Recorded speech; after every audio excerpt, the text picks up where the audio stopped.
بسم اللہ الرحمن الرحیم۔ السلام علیکم۔ آفیشیل کہانی سینٹر میں خوش آمدید۔ میں نے اسپتال میں ایک نرس کی نوکری مجبوراً اختیار کی تھی۔ اسی طرح میری دیورانی کو بھی بیوگی کی مجبوری نے ایک خاتون پولیس اہلکار بنا دیا۔ ہم دونوں خواتین آپس میں کزن اور میٹرک تک تعلیم یافتہ تھیں۔ شادی بھی دو ایسے اشخاص سے ہوئی جو آپس میں کزن تھے، ایک ہی کمپنی میں ملازمت کرتے تھے، لہٰذا ہماری رہائش ایک گھر میں ہی تھی تاکہ جب وہ ڈیوٹی پر ہوں تو ہم اکیلی نہ ہوں۔ ان دنوں ہمیں کسی ملازمہ کی سخت ضرورت تھی اور کوئی موزوں ملازمہ نہیں مل رہی تھی۔ اس وقت میرے 2 بیٹے اور زاہدہ کے 3 بچے تھے۔ 5 بچوں کا ایک آنگن میں کھیلنا، لڑنا جھگڑنا، غرض ان کے شور شرابے میں دن گزرنے کا پتہ ہی نہیں چلتا تھا، اور ہم دونوں مل کر گھر کے کام بھی کر لیا کرتی تھیں۔ جب ہم بڑے گھر میں شفٹ ہوئے تو اس کی صفائی ستھرائی میں کافی دقت محسوس ہوئی۔ اب ملازمہ کی حاجت ہوئی تو ایک روز ہم نے دل سے دعا کی، اے اللہ، کہیں سے کوئی اچھی ضرورت مند عورت بھیج دے جو دن رات ہمارے پاس رہے تاکہ ہم کو اپنے کام کاج کے لیے اچھی معاون میسر آ جائے۔ اتفاق کہ ہم دونوں ہی ایک ساتھ امید سے ہو گئیں۔ کہتے ہیں کہ کوئی گھڑی قبولیت کی ہوتی ہے، وہ بھی قبولیت کی گھڑی تھی۔ میں اور زاہدہ کوٹھیا پر بیٹھی دھوپ سینکتے ہوئے سبزی بنا رہی تھیں اور بچے آنگن میں کھیل رہے تھے۔ جب دروازے پر دستک ہوئی، میرے بیٹے نے در کھولا۔ ایک خوبصورت لڑکی اندر آ گئی جس کی عمر بمشکل 17 برس تھی۔ بلا کی پرکشش، گورا رنگ اور بڑی بڑی سیاہ آنکھیں جن کی جانب دیکھتے ہی دل کھنچنے لگتا۔ وہ میلے کپڑوں میں بھی حور لگ رہی تھی۔ بھولی بھالی، سیدھی سادی مگر ضرورت مند لگتی تھی۔ کیا بات ہے؟ کون ہو؟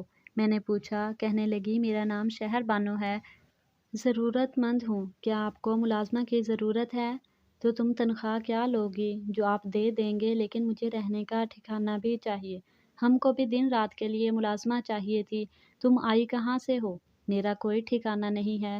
کوئی تو ہوگا، اس دنیا میں کوئی بھی اپنا نہیں ہے۔ سوچا اس قدر سلجھی ہوئی، نپی تلی گفتگو کرنے والی اور حسن کی ملکہ کو اپنے گھر رکھنا خطرے سے خالی نہیں۔ اگرچہ ہمارے شوہر شریف آدمی ہیں، پھر بھی احتیاط لازم ہے۔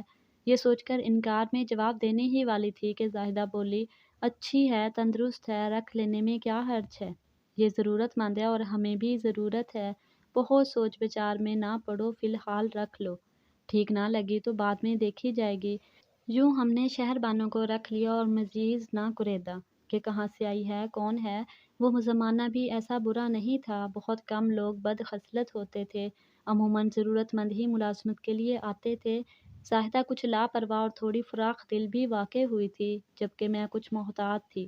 ہم نے اسے رکھ لیا، تاہم کمرے میں جا کر میں نے زاہدہ کو کہا، ایک بار اور سوچ لو، لڑکی بہت خوبصورت ہے اور خوبصورت ملازمائیں خطرے کی گھنٹیاں ہوتی ہیں۔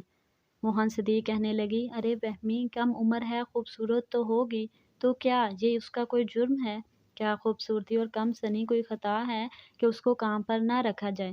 کیا خبر بیچاری کتنی ضرورت مند ہے؟ اگر سبھی عورتیں اس کو اسی وجہ سے کام نہ رکھیں کہ خوبصورت کیوں ہے، تو بتاؤ یہ بیچاری کہاں سے حلال روزی کما کر کھائے گی؟ تم کو پتہ ہے کہ دنیا ایسی لڑکیوں کے لیے بھیڑیوں کا جنگل ہے۔ پھر ہم کو اپنے شوہروں پر بھروسہ ہے، اگر اپنی گرہ مضبوط ہو تو رقم کے گر جانے کا خطرہ کم ہوتا ہے۔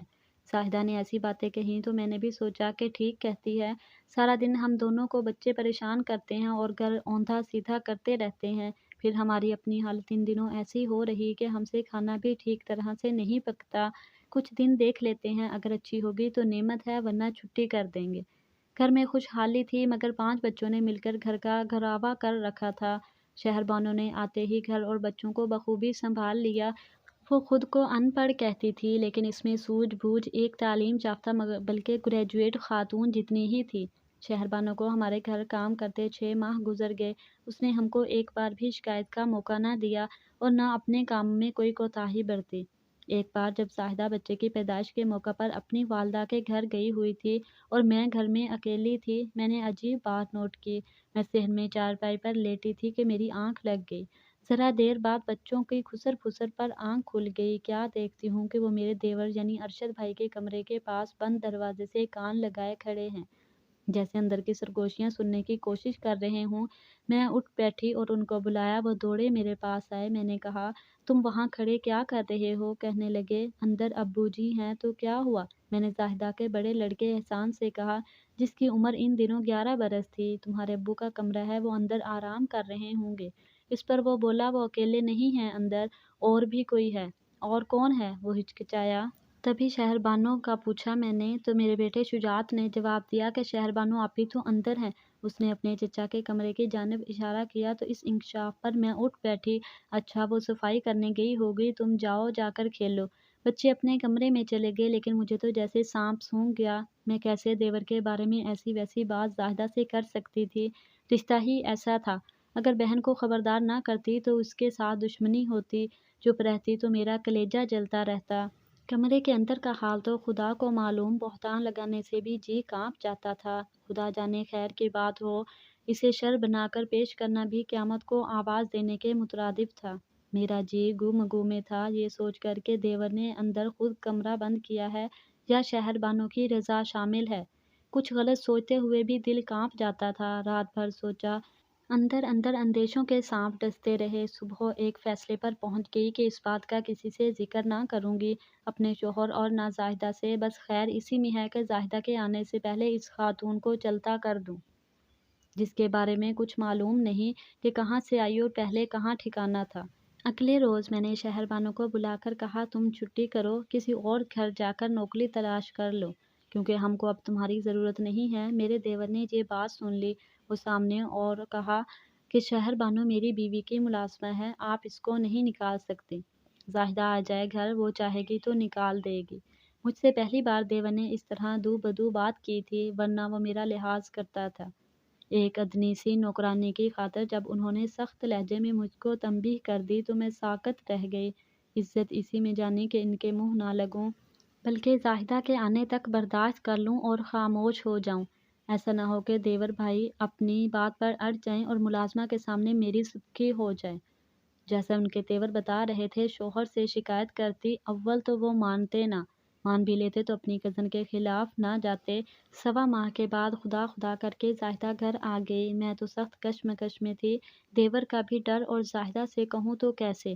مجھے سجھا بجھا دیکھ کر بالآخر زاہدہ خود ہی بولی، کئی دنوں سے ایک غم مجھے کھائے جاتا تھا، آخرکار لگتا ہے کہ تم کو خبر ہو ہی گئی ہے۔ میں نے کہا، ہاں زاہدہ، یہ شہر بانو اب گھر میں رکھنے کے قابل نہیں ہے۔ کہنے لگی، دکھ کی بات تو یہ ہے کہ تمہارے شوہر میرے جیٹھ ہیں، کس منہ سے کہوں کہ ان کے کرتوت اچھے نہیں ہیں۔ لحاظ سے چپ تھی، مگر اب چپ نہیں رہ سکتی۔ کب تک تم کو اندھیرے میں رکھوں؟ اپنی بہن کو دھوکہ دوں؟ میرا ضمیر گوارا نہیں کرتا، اب یہ بوجھ سہ نہیں سکتی ہوں، ورنہ جب تم میکے جاتی ہو جو میں دیکھتی ہوں برداشت نہیں کر سکتی۔ میں تو سن ہو کر رہ گئی۔ میں تو اس کو کسی اور کا قصہ بتانے چلی تھی اور یہاں بیاں اپنا نکل آیا۔ ہم دونوں نے تہیہ کر لیا کہ اب اس عورت کو مزید 1 منٹ کے لیے بھی اپنے گھر میں نہیں رکھنا، لیکن اس کو نکالنے پر ہمارے شوہر آڑے آ گئے۔ اس قدر غصہ آیا کہ ہم دونوں ہی روٹھ کر میکے چلی گئیں۔ کتنے دکھ کی بات تھی کہ ہمارے شوہروں نے ہم پر ایک ملازمہ کو تحفظ دینے کو ترجیح دی، یہ کہہ کر اس کا کوئی نہیں ہے، کہاں جائے گی یہ بیچاری۔ ہم اس کو اپنی چھت کی پناہ سے محروم کر کے سڑک پر دھکا نہیں دے سکتے۔ ہم کو خوف خدا ہے۔ ہم تو اس بات کی توقع کر رہی تھیں کہ بچوں کی خاطر ہمارے شوہر ہم کو منانے آ جائیں گے اور ملازمہ کو نکال دیں گے، لیکن یہ ہماری خوش فہمی تھی، وہ نہ آئے اور جلد ہی ہم کو اپنی غلطی کا احساس ہو گیا کہ ہم نے اپنا گھر چھوڑ کر حماقت کی ہے۔ اس ناگن کے سپرد اپنی خوشیوں کی جنت کر کے ہم خود وہاں سے نکل آئیں۔ یہ احساس ہوتے ہی ہم دونوں نے فیصلہ کیا کہ خود واپس گھر کو لوٹ جانا چاہیے اور شہر بانو پر عرصہ حیات تنگ کر دینا چاہیے، وہ از خود ہماری جنت سے نکل جائے۔ اب ہمارے مابین یہ مشورے ہو رہے تھے کہ ایک ہولناک خبر ملی کہ میرے شوہر کے ہاتھوں غلطی سے پستول کی گولی چل گئی اور کزن کو جا لگی۔ جھگڑا خدا جانے کس بات پر ہوا، لیکن حسن وفات پا گئے، جبکہ میرے شوہر کو پولیس پکڑ کر لے گئی۔ شہر بانو کو بھی گرفتار کر لیا گیا، کیونکہ حادثے کے وقت وہ وہاں موجود تھی اور عینی شاہد بھی تھی۔ بچے تو ہمارے پاس تھے، تنازعہ کیا رہ گیا تھا جب قصہ ہی تمام ہو گیا۔ میرے سہاگ کو پھانسی کی سزا ہو گئی اور حسن بھائی مقتول ہو یوں میں اور زاہدہ بیوہ ہو گئیں۔ شہر بانو کچھ دن حوالات میں بند رہی اور پھر اس کو نہ جانے کون وہاں سے رہائی دلوا کر لے گیا۔ وہ کدھر چلی گئی کچھ پتہ نہ چلا۔ کچھ دن سوگ منانے کے بعد ہم دونوں کو اپنے بچوں اور پیٹ پالنے کی فکر نے ستانا شروع کر دیا۔ مجھے میری ایک سہیلی کی وساطت سے نرسنگ کے شعبے میں ملازمت مل گئی، جبکہ زاہدہ کو محکمہ پولیس میں نوکری ملی۔ اس طرح ہم اپنے بچوں کے لیے ملازمت پر جانے لگیں۔ عرصہ گزر گیا کہ ایک روز عجب واقعہ ہوا جو کہ باعث عبرت بھی تھا اور دل دہلا دینے والا بھی۔ وقت تو کسی کا دوست نہیں ہوتا، وہ گزرتا ہے تو گزرتا ہی چلا جاتا ہے، اسے کوئی روک نہیں سکتا۔ بے مروت وقت اگر آنکھیں پھیر لے تو اسے کوئی منا نہیں سکتا۔ میں اور زاہدہ پرسکون زندگی جیتے جیتے جب اچانک وقت کے پیروں تلے آ گئے تو وہ گھٹن کی گھڑیاں اور پل بھی بالآخر بیت ہی گئے۔ بچے جوان ہو گئے۔ میں اور زاہدہ ریٹائرمنٹ کی عمر کو پہنچنے والے تھے کہ ایک روز ہم نے شہر بانو کو دیکھا۔ میں تو پہچان ہی نہ سکی، مگر محکمہ پولیس میں خدمات دینے والی میری کزن نے اس کو پہچان لیا۔ وہ میرے پاس آئی اور کہا، ابھی چلو، تمہیں کچھ دکھانا ہے۔ میں ہسپتال میں تھی اور شہر بانو کو بھی ہسپتال کے مردہ خانے لایا گیا تھا۔ زاہدہ اس کے ساتھ اسی وین میں آئی تھی۔ اس کو جب مردہ خانے کے بینچ پر ڈالا گیا تو وہ تب بھی ہمراہ تھی۔ میں ڈیوٹی ختم کر چکی تھی۔ زاہدہ نے مجھے بازو سے پکڑ لیا، بولی، گمان ہے کہ جس کی وجہ سے تمہارا میرا گھر تباہ ہوا اس کا آخری دیدار کر لو۔ میں حیران اس کے ساتھ چلی گئی۔ ایک بے جان جسم جس کا حسن رخصت ہو چکا اور بدن پھولا ہوا تھا، مٹی کی ڈھیری بنی سول اسپتال کے مردہ خانے کی پتھریلی بینچ پر بے سدھ پڑی تھی۔ یہ ہے شہر بانو، جو وقت کی حور شمائل۔ آج دیکھو ظالم وقت اور سفاک زمانے نے اس کا کیا حال کر دیا ہے۔ یہ پوسٹ مارٹم کے لیے آنے والی پولیس سرجن کے انتظار میں بے جارو مددگار پڑی ہے۔ اس کی حسرت بھری کھلی آنکھیں پتھرائی ہوئی تھیں، جو کہ مردہ خانے کی چھت پر نہ جانے کیا ڈھونڈ رہی تھیں۔ باہر اس کی ادھیڑ عمر نام نہاد ماں اور اس کا نام نہاد سوتیلا باپ، جن کا شہر بانو سے حقیقی خون کا کوئی رشتہ نہ تھا، بے چینی کے عالم میں لکڑی کے بینچ پر بیٹھے تھے۔ زاہدہ نے بتایا، ہمارے گھر سے جب اس کو پولیس لے گئی تو اس کے لواحقین کو خبر دی کہ تمہارے ٹھکانہ سے بھاگی ہوئی لڑکی ادھر ہے۔ پھر بھاری رشوت لے کر انہوں نے شہر بانو کو ان کے حوالے کر دیا۔ زاہدہ نے بتایا کہ جب میری ڈیوٹی نیپیر روڈ کے قریب والے تھانے میں لگی، یہ کبھی کبھی وہاں آ کر تھانے دار سے بات کرتی تھی۔ نزدیک ہی وہ بلڈنگ تھی جس کو ان دنوں بلبل ہزار داستان کے نام سے پہچانا جاتا تھا۔ آج وہاں سناٹا چھایا ہوا تھا۔ جب پولیس نے شہر بانو کو ایمبولینس میں ڈالا تھا، کوئی گھنگرو نہیں بج رہا تھا، کہیں سے گانے کی آواز نہیں آ رہی تھی۔ ساری بلڈنگ پر موت کا سناٹا چھایا تھا۔ وہاں کے مکین لڑکیاں سہمی ہوئی غم سے نڈھال شاید سوچ رہی تھیں کہ جب اب پولیس والے اور غنڈے ان کو تنگ کریں گے تو کوئی شہر بانو ان کو بچانے نہیں آئے گی۔ یہ تو شیر دل شہر بانو تھی جو پولیس والوں سے بھڑ جاتی تھی۔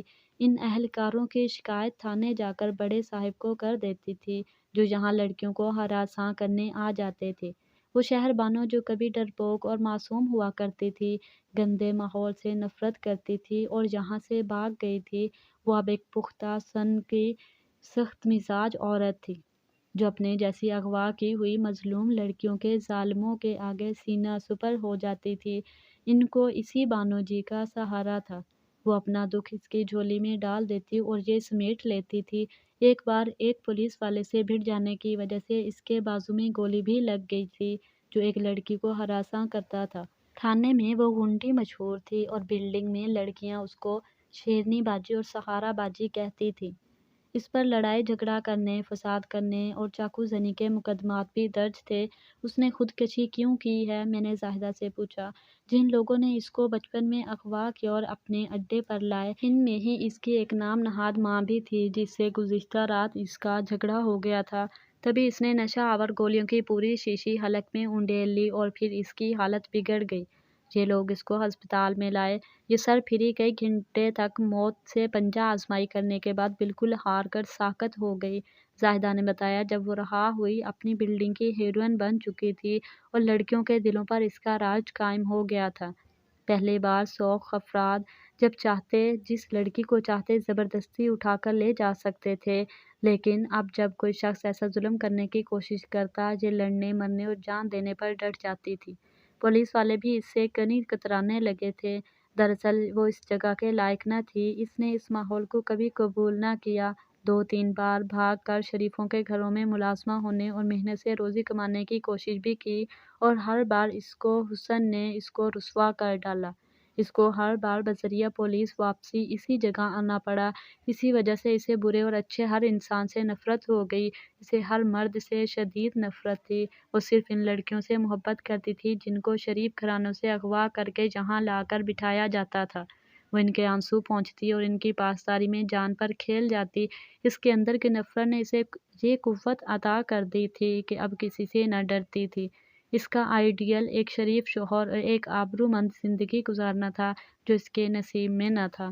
اسی غم کو غلط کرنے کے لیے اس نے نشے کا سہارا لیا، اور رفتہ رفتہ وہ بدترین منشیات کی خطرناک حد تک عادی ہو گئی۔ شہر بانو جب زندگی کا مقدمہ ہار گئی تو اس کے خلاف سارے مقدمات خود بخود ختم ہو گئے۔ ایک ایسی فلاحی تنظیم نے اس کو بھی دفنا دیا جو لاوارث میتوں کو دفناتی تھی، لیکن اس کی قبر پر قرآن خوانی کرنے والا کوئی نہ تھا۔ اس کی وہ نام نہاد ماں جس کے پاس رہتی تھی، وہ بھی اس کی قبر پر نہ گئی۔ اس کے لیے کسی آنکھ سے شاید ہی کوئی آنسو ٹپکا ہو۔ اللہ اس کی مغفرت کرے۔ اگر آپ کو میری یہ کہانی اچھی لگی تو اسے لائک کریں۔ مزید ایسی دلچسپ کہانیوں کے لیے آفیشیل کہانی سینٹر کو سبسکرائب کریں۔ ملتے ہیں نیکسٹ ویڈیو میں، تب تک کے لیے اللہ حافظ۔